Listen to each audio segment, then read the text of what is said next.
Hello mga kapudibis! Today kakain po tayo ng spicy tom yum noodles at Thai basil pork or pad kapaw. Yes, ang drinks natin, tubig. Ang pagkain po natin ay inspired by Queen Natsu's recipe. Yes. Kung gusto po ninyong makita ang recipe na to, ilalagay po namin ang link sa description box po namin. Paki-check na lang po, siguradong masarap po yan. Yes mga kapudibis, bago tayo kumain, pray muna tayo.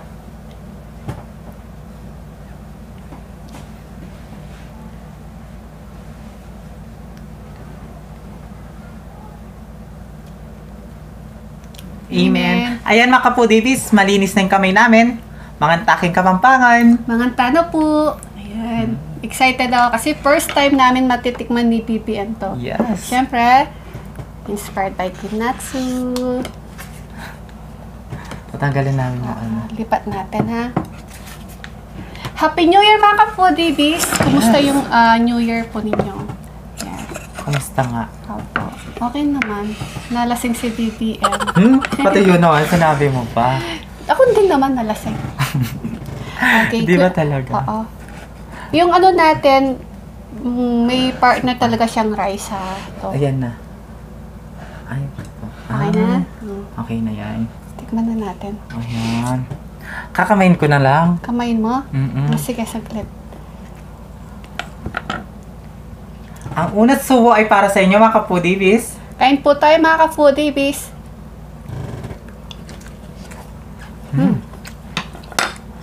Sarap. Kumain ko na lang din. Ego.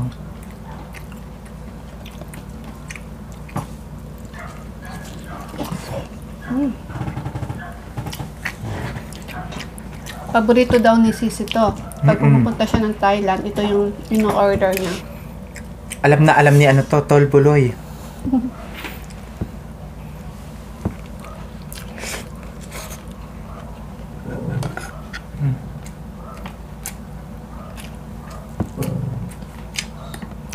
Yung pad kapaw po natin, nilagyan po natin siya ng basil. Namitas lang po kami. Actually, mga foodies, leftover lang po namin yung ano, yung pork. Ito, tapos niluto namin ng pad kapaw. Nilagyan ng basil at saka beans. Masarap naman na BBM.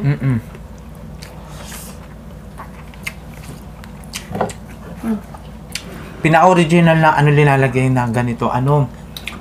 Sitaw. Sitaw. Oh. Tikman natin yung tom yum noodles. Sarap na sabaw.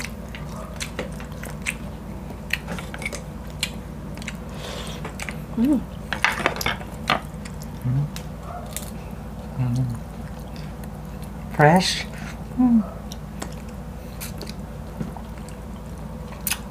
Sayang ulo.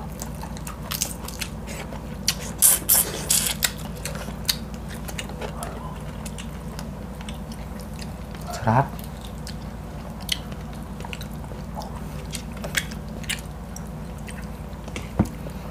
Gayahin nyo na makaputi, simple lang siya lutuin. Ano lang, basil, kung wala po kayong sitaw, lagyan nyo na lang ng beans. Tapos, konting sili lang para medyo tamang hanghang. Tsaka oyster po. Simple lang.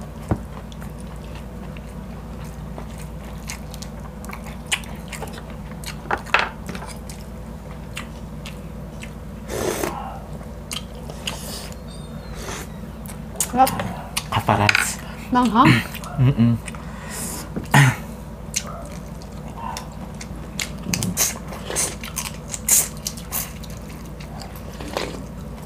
Sarap.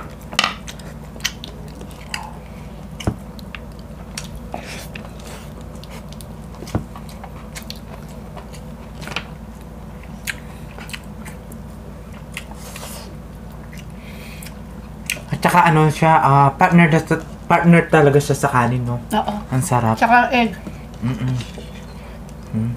Tama nga si Kumari kong tunay.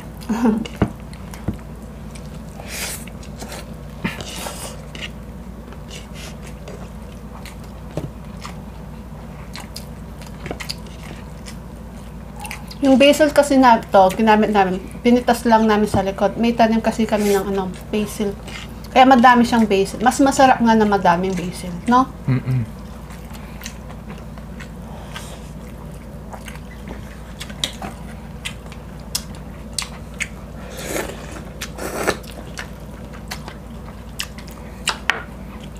Sakit.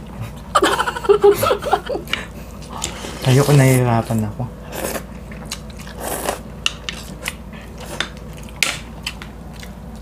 Pero sa love life, nahihirapan ka, no? Hindi na ngayon.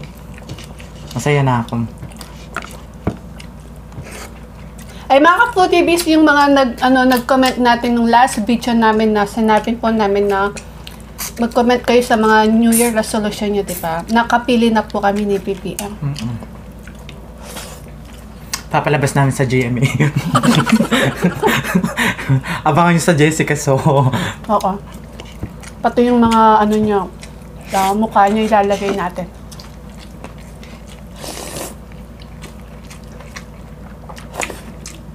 Sarap?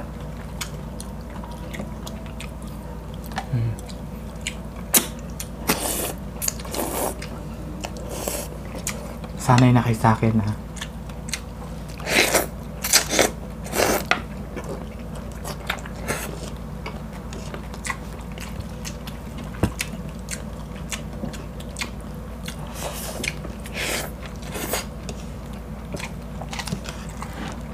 Masarap maluin mo sa kanin. Ganun.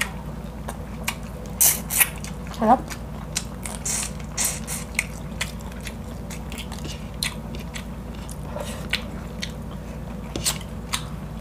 Yung una natin na nakita at nagustuhan sa New Year resolution ay si Kikay Cravings. Kikay Cravings. Ang sabi niya, daw, gusto daw niya mag-diet ngayong year na to. Kaso nahihirapan daw siyang mag-diet. Sana daw, hindi daw matuloy-tuloy yung pagda-diet niya. Tama nga naman sa mga mukbangers mo, mahirap talagang mag-diet. Pero syempre, kahit mukbangers din pa rin tayo, kailangan din pa rin natin mag-ingat at maging healthy, di ba? Kaya mag-exercise din pag may time. Hindi puro mukbang yung nasa isip. Ingatan din natin yung natin, Sarili kalusugan. Mahirap na. Kaya kami nga din ni BBM, nahihirapan din kami mag-diet no? Pagkatapos namin mag-gym, kakain. Diba? Parang wala din, ganun din. Hindi naman namin hinahanap yung pampapayat, ganun. Basta maging healthy lang po. Inaano lang namin yung lalabas yung pawis, diba? Yung kinakain namin baboy. Kaya mag-jogging. Maglakad-lakad. Ano kasi yun? Maglakad-lakad. Maglakad nga. Exercise din yun. Shoutout Kikay Cravings. Ingat po lagi kayo. Mayroon po siyang channel. Please visitahin po natin si Kikay Cravings. Ayan. Pangalawa naman. Pangalawa. Dali. Si Rachel Galinato. Happy New Year! Ang New Year resolution ko ay is to be more patient and caring sa lahat ng tao na kapaligid ko. Lalo na sa family ko at maging hardworking palalo. Ayan. Siyempre kahit na diba, ngayon year na to, kahit pa paano, siyempre, yung mga kasama mo sa bahay, kailangan mo pa rin silang kumustahin kung okay lang ba sila, ganun. Kung dati wala kayong pakialam sa kanila, siyempre ngayon, ano na yun?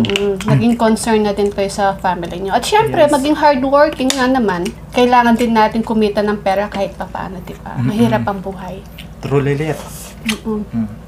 Kaya, abang nabubuhay yung mahal nyo sa buhay, kailangan nyo silang alagaan. Ganon. Kaya, Happy New Year, Rochelle Galinato. Happy New Year. Ingat kayo lagi. Apo. I love you. Love you too. Kain muna tayo. Kapag kinamayan, Huwag yun na akong i-bash. Love ko kayo.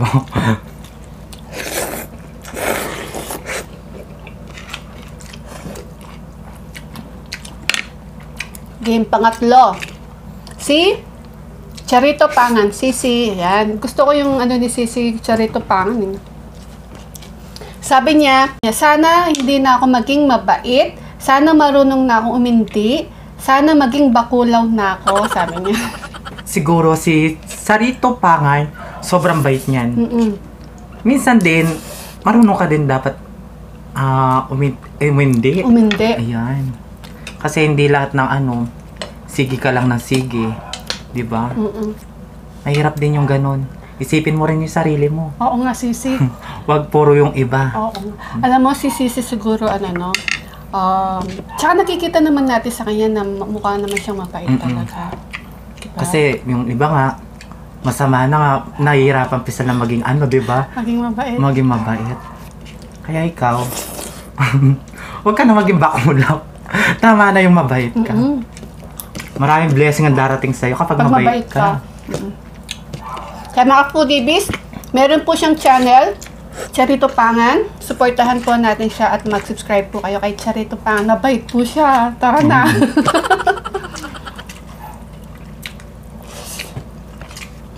I love you po, si Charito Pangan. Ingat po kayo dyan, pati pamilya mo.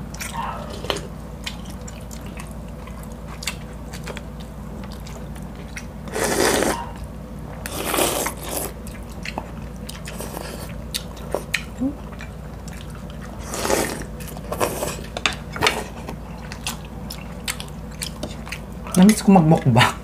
Ha? Namiss ko magmukbang. Namiss niyo ba kami, mga kapalibis?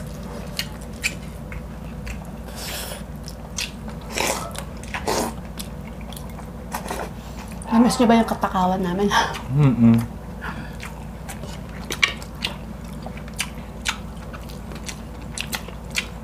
Next naman. Next? Wala. Lipat natin yung ano natin. Ayan. Sa lahat ko na nag-comment, maraming salamat. I love you po. Ayan. Pangapat po si Luisita de la Cruz Jr. Sabi niya, for New Year resolution daw po niya, spread love in any way so much to be better and be more blessings in life. And also acceptance sa sarili na kahit anong estado ng buhay mo dahil yan ang pinaka-importante. Sabi niya. Yes, tama naman. Tama siya. Makaputi. So, maging kontento na lang po tayo sa buhay natin kung anong meron man tayo ngayon. Diba? Kasi ayan yung binigay sa atin ng Panginoon. Mayaman ka, mahirap ka, kailangan tanggapin mo kung ano meron ka. Tsaka diba? Dapat maging masaya na lang tayo. Oo. Bawal ang nega, kailangan happy lang. Maging masaya. Kasi kahit mayroon dumating na pagsubok sa buhay mo, kailangan mong umiti. Diba? Tsaka kailangan maging matapang ngayon. Kaya, thank you so much po, Luisito de la Cruz Jr. Happy New Year po. God bless po sa inyo. Ingat po kayo. Ingat po. Ay, makapudibis. May bago na naman ano ngayon. Ano kasi yun? Variant ba yun? Basta yun na yun. Yung Omicron? Ingat-ingat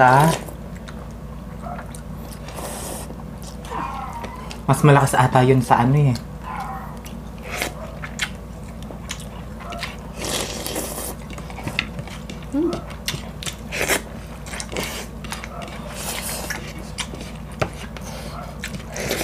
Sarap.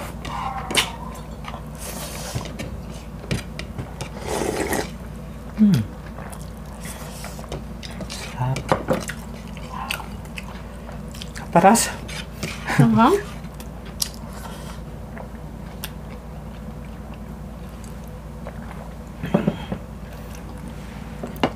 Sarap.